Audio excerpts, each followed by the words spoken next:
Hello दोस्तों, welcome to my YouTube channel science vibe Vimlesh sir आपके अपने परिवार पर स्वागत करते हैं। और आप लोगों का इंतजार था कि मैथ सर कब लेकर आ रहे हैं। बहुत दिन से आप लोग इंतजार कर रहे थे। वो इंतजार आज समाप्त हो जाएगा आपका। ठीक है, आज से वो इंतजार आपका समाप्त हो जाएगा। और अब हम साइंस के साथ लगातार मैथमेटिक्स यानी जो गणित है उसको भी लेकर के टाइम टू टाइम चलते रहेंगे।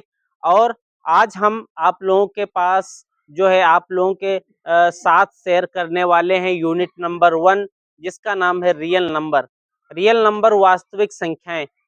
वास्तविक संख्याएं क्या होती हैं और यूक्लिड विभाजन प्रमेय क्या होती है, अभाज्य संख्याएं क्या होती हैं, भाज्य संख्याएं क्या होती हैं, ये सब आप लोगों को एक एक बेसिक तरीके से हम आपको समझाएंगे, बेहतरीन तरीके से समझाएंगे।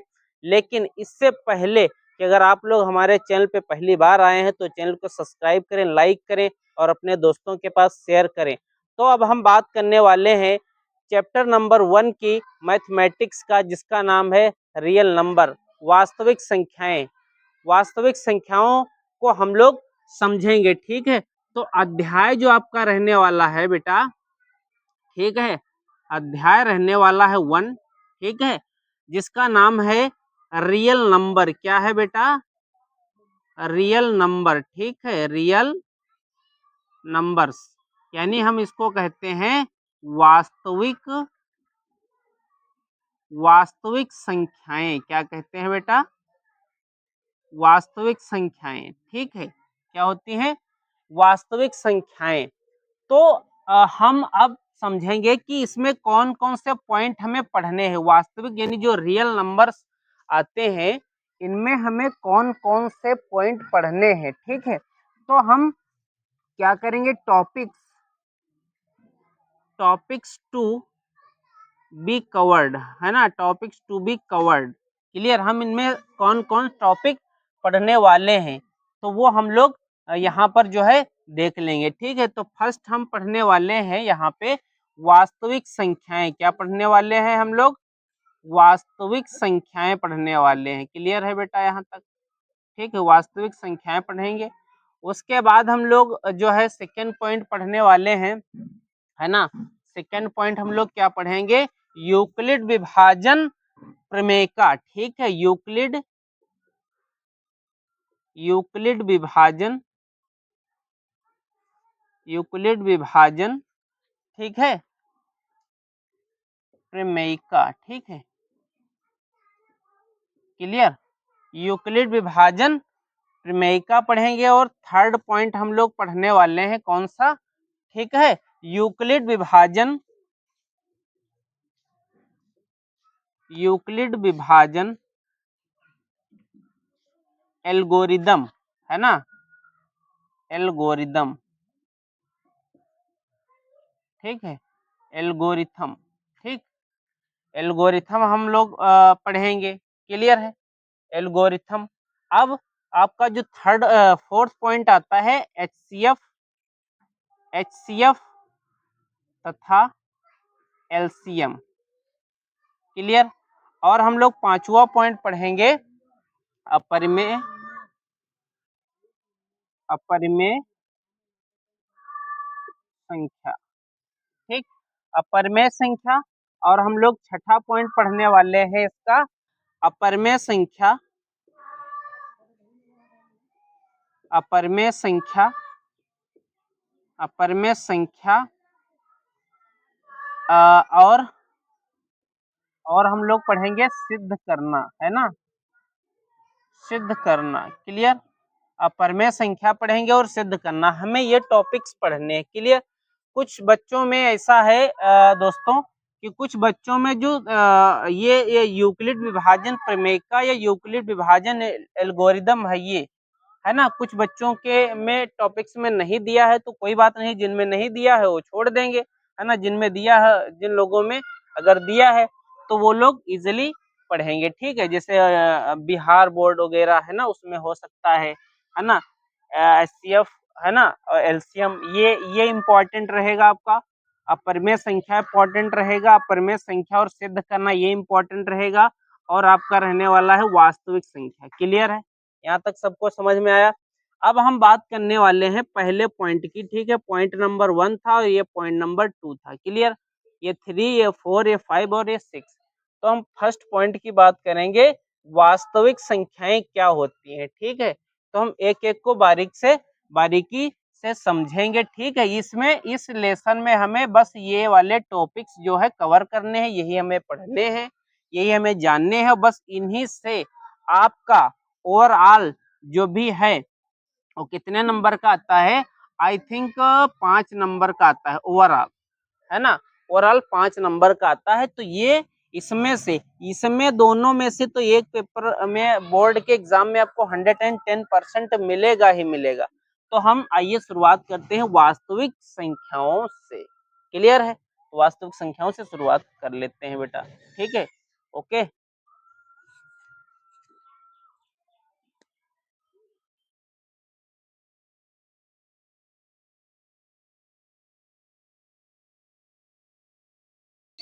तो जी हाँ दोस्तों, अब हम बात करने वाले हैं प्राकृतिक संख्याओं की। तो प्राकृतिक संख्याएं क्या होती हैं दोस्तों, वे संख्याएं जिनको हम गिनते हैं। जैसे एक क्लास में बच्चा खड़ा होता है तो उससे बोलते हैं कि भैया देखो क्लास में कितने बच्चे हैं। तो क्या करता है कि क्लास में जब गिनती करता है ना, तो वो कहाँ से शुरुआत करता है, 1 2 3 4 5 इस तरीके से शुरुआत करता है ना। तो जो गिनने वाली संख्याएं होती हैं उनको हम लोग वास्तविक प्राकृतिक संख्याएं कहते हैं। क्या कहते हैं, प्राकृतिक संख्या। वे संख्याएं जिनका उपयोग हम गिनती करने के लिए करते हैं। ये संख्याएं एक से शुरू होकर के अनंत तक जाती हैं, मतलब इनकी कोई लिमिट नहीं होती कहाँ तक ये जाने वाली हैं। तो इस प्रकार की संख्याओं को हम लोग क्या कहते हैं, क्या कहते हैं भैया, रियल नंबर कहते हैं। क्या कहते हैं, वास्तविक संख्याएं कहते हैं। क्लियर है बेटा यहाँ तक, ठीक है। जैसे एग्जांपल हमने यहाँ पर आपको दे दिया है। फिर क्या आता है, पूर्ण संख्याएं क्या होती है, होल नंबर, है ना। तो होल नंबर उनको कहते हैं, वे संख्याएं होती हैं जिनमें प्राकृतिक संख्याएं और जीरो, है ना, यानी जीरो और प्राकृतिक संख्याएं जिसमें शामिल होती हैं उनको हम कहते हैं पूर्ण संख्याएं। क्या कहते हैं, पूर्ण संख्याएं, जिसमें जीरो भी शामिल हो, है ना। या ऐसे कह सकते हैं कि वे संख्याएं जो जीरो से शुरू होकर के अनंत तक जाती हैं उनको हम लोग क्या कहते हैं, पूर्ण संख्याएं कहते हैं। क्या कहते हैं, पूर्ण संख्याएं कहते हैं। क्लियर है। फिर उसके बाद आपका आता है, देखिए यहाँ पर हमने एग्जाम्पल दे दिया है ना। फिर आपका नोट्स में एक इम्पोर्टेंट बात ये आती है, कभी कभी पेपर में पूछता है कि हर प्राकृतिक संख्याएं क्या होती है, जो एक से शुरू होकर के अनंत तक जाती हैं। लेकिन लेकिन क्या होता है, हर पूर्ण संख्या प्राकृतिक संख्या नहीं हो सकती। लेकिन हर पूर्ण संख्या, जैसे पूर्ण संख्या क्या है, जीरो, तो जीरो प्राकृतिक संख्या में क्या आता है ना। लेकिन हमने क्या बताया, हर पूर्ण संख्या प्राकृतिक संख्या नहीं हो सकती। क्लियर है। अब आता है यहाँ पर आपका पूर्णांक, है ना। तो पूर्णांक जो होते हैं, है ना, पूर्णांक जो है धनात्मक पूर्णांक भी होते हैं, ऋणात्मक भी होते हैं। और जो शून्य है, आपका शून्य, है ना, जो यहाँ पर शून्य दिया है, ये भी क्या है, ये भी एक पूर्णांक है। क्या है, ये भी एक पूर्णांक है। क्लियर, यहाँ तक समझ में आ रहा है। तो हम लोग क्या करेंगे, जो, ठीक है, जो माइनस यानी जो ऋणात्मक होते हैं हम उनको ऋणात्मक पूर्णांक कहते हैं, और जो धनात्मक होते हैं उनको हम लोग धनात्मक पूर्णांक कहते हैं। ठीक है। ऋणोत्तर पूर्णांक क्या होते हैं, जो ऋणात्मक ना हो, यानी जिसमें पॉजिटिव यानी प्लस में आए, ठीक है, तो उनको हम कहते हैं ऋणोत्तर पूर्णांक। ठीक है। और धनोत्तर क्या होते हैं, जो पूर्णांक धनात्मक ना हो, यानी जो ऋणात्मक हो, उनको हम क्या कहते हैं, धनोत्तर पूर्णांक कहते हैं। क्लियर है, यहाँ तक समझ में आ रहा है। अब हम बात करने वाले हैं नेक्स्ट पॉइंट की, ठीक है जी दोस्तों। अब हम बात करने वाले हैं परिमेय संख्या की, यानी रेशनल नंबर क्या होता है। तो रेशनल नंबर वे संख्याएं होती हैं जिनको हम P बटे Q के रूप में लिख सकते हैं, यानी P अपान Q के रूप में जिनको हम लिख सकते हैं, लिखा जा सकता है, ठीक है। उनको हम कहते हैं परिमेय संख्या। क्या कहते हैं मेरे लाल, परिमेय संख्या कहते हैं। जहाँ पे क्या होता है, P व Q दोनों क्या है, इंटीजर्स हैं। क्या है, इंटीजर्स हैं। जहाँ पे हम लोग क्या करेंगे, Q का मान कभी जीरो नहीं रहना चाहिए, ठीक है। जहाँ पे Q का मान कभी भी 0 नहीं रहना चाहिए। जैसे -4/6, 2/5, 11/3, -121/5। तो उसी तरीके से 2/9 संख्या है, तो 2 क्या है, 2 इंटीजर्स यानी पूर्णांक है, वो भी धनात्मक पूर्णांक है। और नीचे जो अपान में लिखा है, यानी जो बटे में संख्या लिखी है वो क्या है, 9। तो ये जो बटे वाली संख्या ये कभी 0 नहीं होनी चाहिए। ठीक है, ये आता है आपका परिमेय संख्या के अंतर्गत। क्लियर है, यहाँ तक सबको समझ में आया। अब आता है आपका अपरिमेय संख्या, इरेशनल नंबर। ये क्या होती है, वे संख्याएं जिन्हें p/q के रूप में नहीं लिखा जा सकता। वे संख्याएं जिन्हें p/q के रूप में नहीं लिखा जा सकता है। ठीक है, जहां पर p और q दोनों क्या है, पूर्णांक इंटीजर्स हैं और q का मान 0 नहीं रहना चाहिए। ठीक है, जैसे क्या होता है दोस्तों, जो √2 है, क्या है बेटा, जो √2 है ना, √2 है, √3, ये क्या है, ये अपरिमेय संख्या है। क्लियर है। लेकिन आप बताइएगा जो √4 है वो क्या है, कमेंट बॉक्स में आप जरूर बताइएगा। ठीक है, √4 क्या है ना। और √5 और पाई क्या है, ये अपरिमेय संख्याएं होती हैं। क्या होती हैं, अपरिमेय संख्याएं होती हैं। क्लियर है, सबको समझ में आया। हमने इसमें एक पॉइंट यहाँ पर दिखाया है, दर्शाया है कि धनात्मक पूर्णांक जो पूर्ण वर्ग ना हो, धनात्मक पूर्णांक जो पूर्ण वर्ग ना हो, अपरिमेय संख्या होती है वो।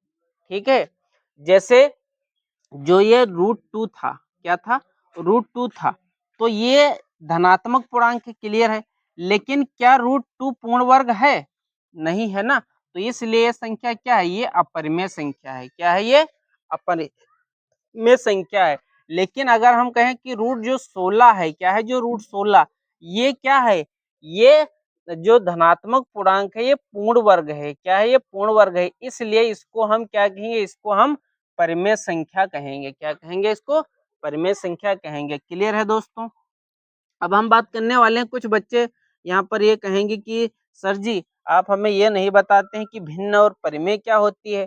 तो हम आप लोगों से ये बताना चाहते हैं कि भिन्न में केवल धनात्मक संख्याएं हो सकती हैं।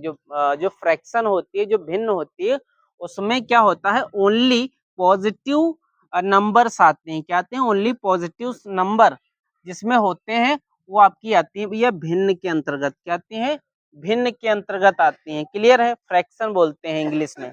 फिर क्या आता है आपका परिमेय संख्या। क्या आता है, परिमेय संख्या में क्या होता है मेरे लाल, इसमें वो होता है कि इसमें धनात्मक व ऋणात्मक दोनों संख्याएं आ सकती हैं, यानी पॉजिटिव भी आ सकती हैं और नेगेटिव भी नंबर्स आ सकते हैं। ठीक है, positive numbers and negative numbers दोनों आ सकते हैं। जैसे -3/4, 4/9, -7/8, ये क्या है, ये आपके परिमेय में आ जाती हैं। क्या आ जाती हैं, परिमेय संख्या में आ जाती हैं। क्लियर है मेरे लाल, यहाँ तक समझ में आया सबको। उम्मीद है आप लोगों को बेहतर समझ में आया। अगर समझ में आ रहा है तो आप लोग जो है लाइक जरूर करिएगा। ठीक है, अब हम चलते हैं नेक्स्ट पॉइंट की तरफ। अब हम बात करने वाले हैं वास्तविक संख्याओं के दशमलव प्रसार। ये क्या होते हैं दोस्तों, दशमलव प्रसार में जो होते हैं वो दो प्रकार के होते हैं। कितने प्रकार के होते हैं, दो प्रकार के होते हैं। पहले होते हैं शांत दशमलव प्रकार और दूसरे होते हैं अशांत दशमलव प्रकार। तो पहले में क्या आता है दोस्तों, पहले में ये आता है कि दशमलव के बाद एक सीमा तक समाप्त हो जाए। मतलब जब हम किसी भी परिमेय संख्या को, ठीक है, मतलब विभाजित करते हैं तो उसका जो दशमलव रूप आता है, तो उस दशमलव रूप में क्या होता है कि क्या हो, एक सीमा के बाद वो समाप्त हो जाए। क्या समाप्त हो जाए, एक सीमा के जस्ट बाद अगर वो जो नंबर्स आते हैं दशमलव के जस्ट बाद, ठीक है, अगर उनकी सीमा एक लिमिट तक दे रखी है तो हम कहेंगे कि वो क्या होगा, आपका शांत दशमलव प्रकार होगा। शांत मतलब एक सीमा तक जाके समाप्त हो गया। ठीक है, अशांत दशमलव प्रकार ये दो प्रकार के होते हैं, अशांत आवर्ती दशमलव प्रसार और एक होता है अशांत अनावर्ती दशमलव प्रकार। ये क्या होता है मेरे बच्चों, इसमें ये होता है कि अशांत आवर्ती दशमलव प्रसार, इसमें ये आता है कि कभी ना खत्म हो दशमलव, यानी जो दशमलव का आगे के जो नंबर्स आते हैं ना, जब हम किसी भी परिमेय संख्या को विभाजित करते हैं ना, किसी भी परिमेय संख्या को जब हम अंश को हर से विभाजित करते हैं, तो उसके जो आगे के नंबर यानी दशमलव के जस्ट बाद यानी दाईं तरफ जो अंक आते हैं ना, उनकी सीमा समाप्त ही ना हो, चलते ही रहे, है ना, तो उनको हम कहते हैं अशांत आवर्ती दशमलव प्रसार। ठीक है मेरे लाल। अब इसका दूसरा पॉइंट होता है अशांत अनावर्ती दशमलव प्रसार। इसमें क्या आता है, इसमें यह एक ऐसा दशमलव प्रसार होता है बेटा कि जहां पर ना तो जो है ये दशमलव प्रसार खत्म होता है और ना ही एक एक अंक की बार बार आवृत्ति होती, मतलब एक जो अंक होता है वो ऐसा नहीं कि बार बार आ जाए, है ना, वो बार बार नहीं आने वाला है। तो ये आपका आता है अशांत दशमलव प्रसार के अंतर्गत। क्लियर है, यहाँ तक समझ में आ रहा है। अब हम बात करने वाले हैं, ठीक है, भाज्य संख्या की और अभाज्य संख्या की, तो उस पॉइंट को भी हम लोग समझ लेते हैं। ठीक है मेरे लाल, चलते हैं उसकी तरफ। तो अब हम पॉइंट की बात करने वाले हैं अभाज्य संख्या। तो अभाज्य संख्याएं क्या होती हैं दोस्तों? अभाज्य संख्या वे संख्याएं होती हैं जिनके दो गुणनखंड हों। कितने गुणनखंड हों? दो गुणनखंड हों, ठीक है, वो संख्याएं कहलाती हैं अभाज्य संख्याएं। इसमें क्या होता है दोस्तों, अभाज्य संख्याओं में सिर्फ क्या हो, दो गुणनखंड हो, है ना, क्या हो, स्वयं एक हो और कोई उसके अलावा एक और हो, है ना, तो दो गुणनखंड हो, है ना, ऐसी संख्याओं को हम कहते हैं अभाज्य संख्याएं। इसमें क्या आता है, 2, 3, 5, 7, है ना, 11 अनंत तक, है ना, मतलब आदि तक आती है ना, आदि संख्याएं भी आती हैं। क्लियर है यहाँ तक? तो इसमें जो दो है ना, दो सबसे छोटी अभाज्य संख्या है। क्या है? दो सबसे छोटी अभाज्य संख्या है और साथ साथ इकलौती सम अभाज्य संख्या भी है। क्या है? सम अभाज्य संख्या भी है मेरे दोस्त। अब क्या है, नेक्स्ट पॉइंट आता है भाज्य संख्याएं क्या होती हैं। भाज्य संख्याएं वे होती हैं जिनके दो से अधिक गुणनखंड हो। क्या हो? दो से अधिक गुणनखंड हो। क्लियर है? जैसे यहाँ पर जो चार है, जो चार संख्या है ना, चार, तो चार के क्या है, देखो, दो ये हो गया और एक ये हो गया, तो कितने इसके गुणनखंड हैं? तीन, है ना। तो यही हमने बात बताई कि वे संख्याएं जिनके दो से अधिक गुणनखंड हो उनको हम कहते हैं भाज्य संख्याएं। क्या कहते हैं? भाज्य संख्याएं कहते हैं। क्लियर है मेरे दोस्त? अब हम बात करते हैं सहभाज्य संख्याओं की। सहभाज्य संख्याएं क्या होती हैं? वे संख्याएं होती हैं जिनमें संख्याओं के गुणनखंड उभयनिष्ठ हो, मतलब क्या हो, कॉमन हो, यानी गुणनखंड क्या हो, कॉमन हो, और जिनका एचसीएफ मतलब मासापा का मान भी क्या हो, एक हो। इस प्रकार की जो संख्याएं होंगी इनको हम कहेंगे सहभाज्य संख्याएं। क्या कहेंगे दोस्तों? सहभाज्य संख्याएं कहेंगे। क्लियर है मेरे लाल? अब हम बात करते हैं कि एचसीएफ और एलसीएम को हम लोग कैसे ज्ञात करेंगे। तो एलसीएम और एचसीएफ को ज्ञात करने में सबसे पहले एचसीएफ की बात कर लेते हैं।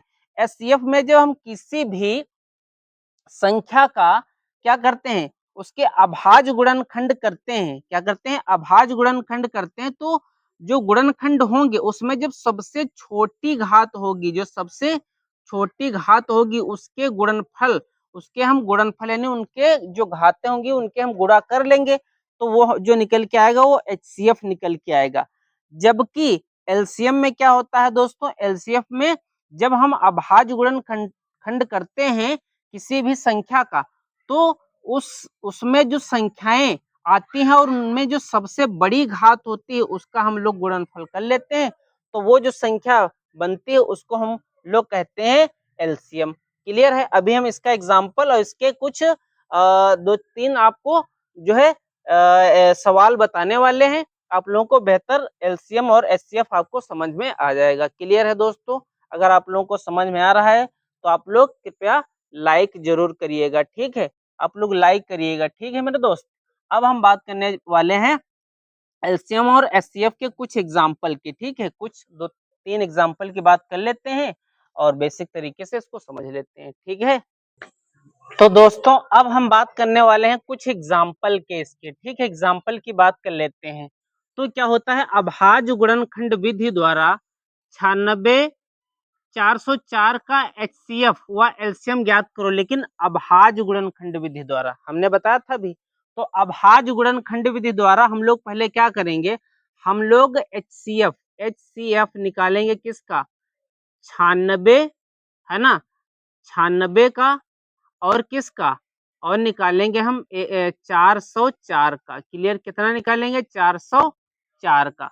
तो हम क्या करेंगे, 96 को निकाल लेते हैं और 404 को निकाल लेते हैं। क्लियर है।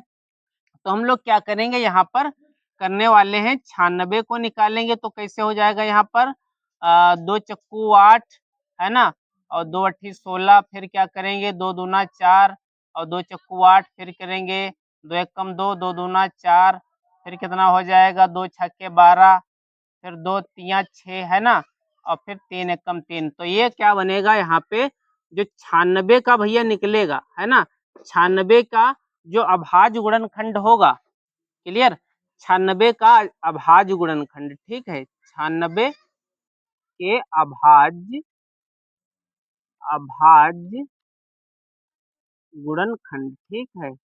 गुणनखंड कितने हो जाएंगे भैया, 2 दूना 4 दूना 8 दूनी 16 दूना 32, और 32 तिया कितना होता है, 96। तो 2 की घात कितना हो जाएगा, 1 2 3 4 5, 2 की घात कितना हो जाएगा, 5 हो जाएगा, और यहाँ पर कितना हो जाएगा, 3 की घात 1 हो जाएगा। क्लियर। अब हम लोग निकालेंगे 404, 404 के अभाज्य गुणनखंड निकाल देंगे। क्लियर है, क्लियर है, यहाँ तक समझ में आ रहा है। तो 404 के हम लोग कैसे निकालेंगे, यहाँ पर देख लीजिएगा, 404 के हम लोग कैसे निकालने वाले हैं, ठीक है। तो 404 के देख लीजिएगा भैया, तो 2 दूना 4, 2 सफरे सफर, 2 दूना 4, फिर देख लीजिएगा 2 एक कम 2, 2 सफरे सफर, 2 एक कम 2, फिर ये तो कटने वाला है नहीं, है ना, तो ये हो जाएगा। तो कितना हो जाएगा, यहाँ पर 2 की घात कितना, 2, और कितना हो जाएगा, गुणे 101। क्लियर है। अब हमें निकालना क्या है, अब हमें निकालना है इसका पहले HCF निकालेंगे हम। क्या निकालेंगे, HCF निकालेंगे। तो HCF निकालने के लिए हमें क्या करना पड़ेगा, HCF निकालने के लिए क्या करेंगे, HCF किसका निकालेंगे, 96 और 404 का। क्लियर।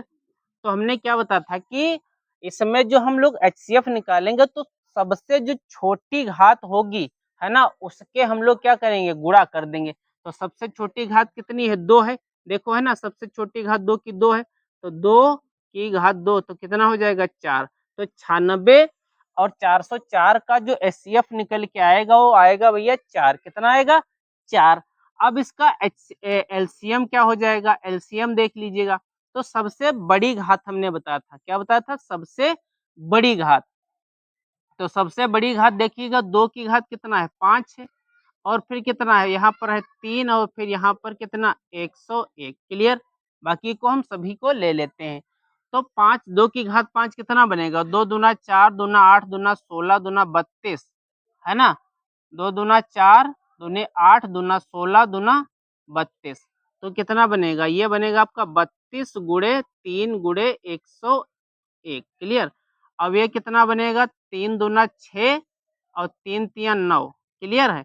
और फिर गुणे 101। अब गुणा कर देंगे तो कितना बनेगा, देख लीजिएगा यहाँ पे कितना बनेगा, यहाँ पे भैया, है ना, देख लीजिएगा भैया कितना बनेगा।